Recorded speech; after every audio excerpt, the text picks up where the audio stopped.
Recent rainfall across the Concho Valley has eased watering restrictions, keeping our yards green and gardens alive.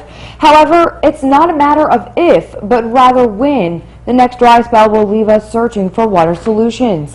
One San Angelo man has an answer. Matt Madigan reports. At any given moment or location on Earth's surface, we are immersed in water. Whether outdoors or indoors, you are taking a bath in water vapor, the invisible gaseous form of our precious commodity, H2O. What if we could construct a device that could extract some of this water vapor from the atmosphere on a rain-free day, turning it into usable liquid water using the same principle that causes water to condensate on the glass of an ice-cold beverage? Last year marked year number 4 of an already painful drought, and it got one San Angelo man, Steve Diaz, thinking. We were going through a severe drought. So, when push comes to shove, you start, thinking outside the box and finding different ways that you could, create some water. Steve's idea centered on using condensation, or the idea of taking a substance, like water, and changing it from a gas to a liquid.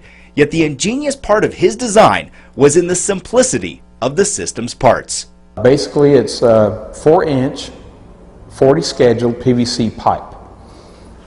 It's introduced underneath the house in a series of loops, and then it makes its way out of the house, through the foundation, into the living area, and straight into the attic and out the roof. It's a standalone system. It is not run off of a mechanical, electrical, wind, or any other type of energy. It runs by itself. It's actually nature doing what it does. You're just giving it a pathway. Air is heated at the end of the pipe that runs through the attic, which forces air in this part of the pipe up and out of the system. That creates a suction of air at the other end of the pipe located in the backyard.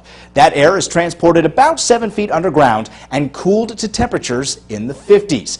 If the dew point of the air being drawn into the pipe is higher than the temperature underground, liquid water is condensed out. And because the pipe is sloped underground, water droplets slide back to a collection tank and then can be brought back to the surface using something like a solar-powered pump.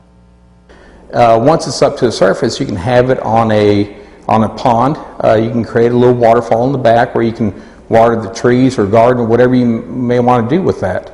It's a great example of how some homegrown ingenuity can help keep us a little more green, even when the rain refuses to fall. Matt Madigan, KSAN News.